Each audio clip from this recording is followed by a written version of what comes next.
What's up, guys? It's your homeboy Cowboy Crunk coming to you from Manama, Bahrain. Yes, it's your war daddy, and today is freaking game day.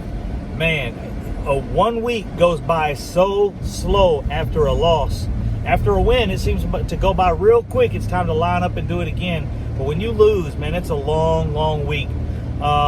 New breaking news, I guess yesterday afternoon, kind of late. I've been asleep all day, and I had class today also. But Anthony Brown looks like he's on the short-term reserve IR, so he will be out for 3 weeks.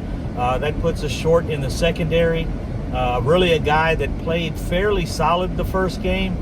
He didn't have anything stand out or anything. Didn't have an abundant number of tackles, but it does, at least we have depth at corner and safety.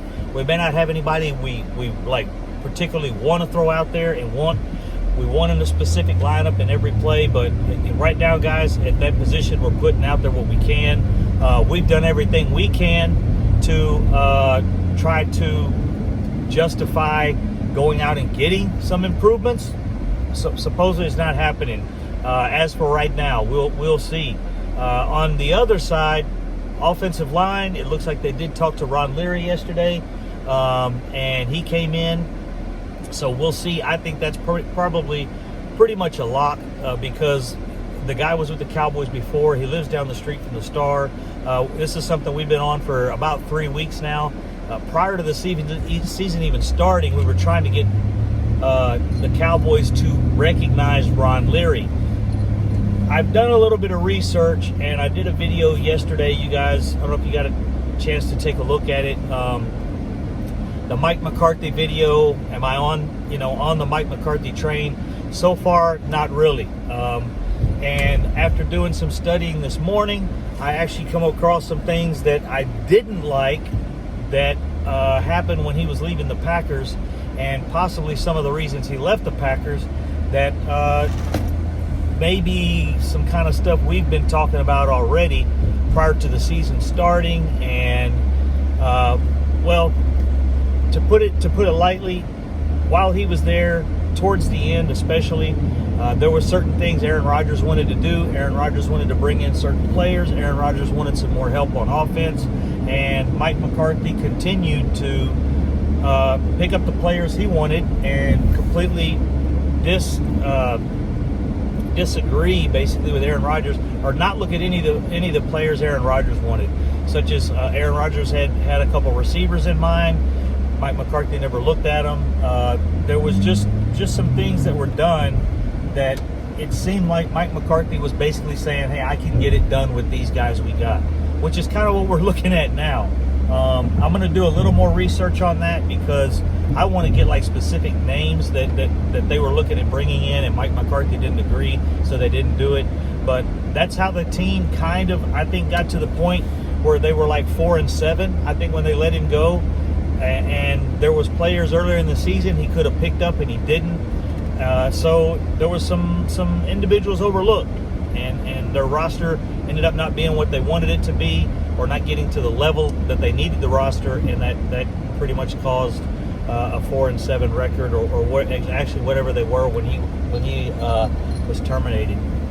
So I just wanted to get that out real quick concerning the Anthony Brown thing. Hopefully we'll have some guys slide in. I do have some footage to show you guys in the All-22. I went over some of the tackling because that seemed to be one of our issues, and a few guys missed some wide open tackles, 2 of them for touchdowns, which, if we could have stopped them at that point, it might have assisted us in saving that 4 points and putting us in a position to win. It would have actually put us in a position where we didn't have to go for it on that 4th down. So there were some tackles I didn't like in the open field. 2 of them by safeties, a couple by linebackers, and they were tackles that should have been made.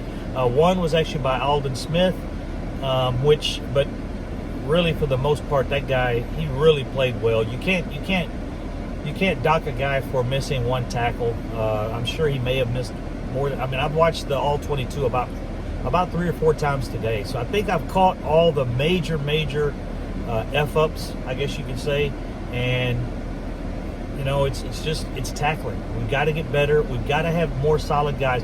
I'm gonna tell you this: if we would have had Eric Reed or Earl Thomas in on a couple of those plays, I don't think they would have scored. One of them was just on third down, a stiff arm to a safety's face and walking into the end zone.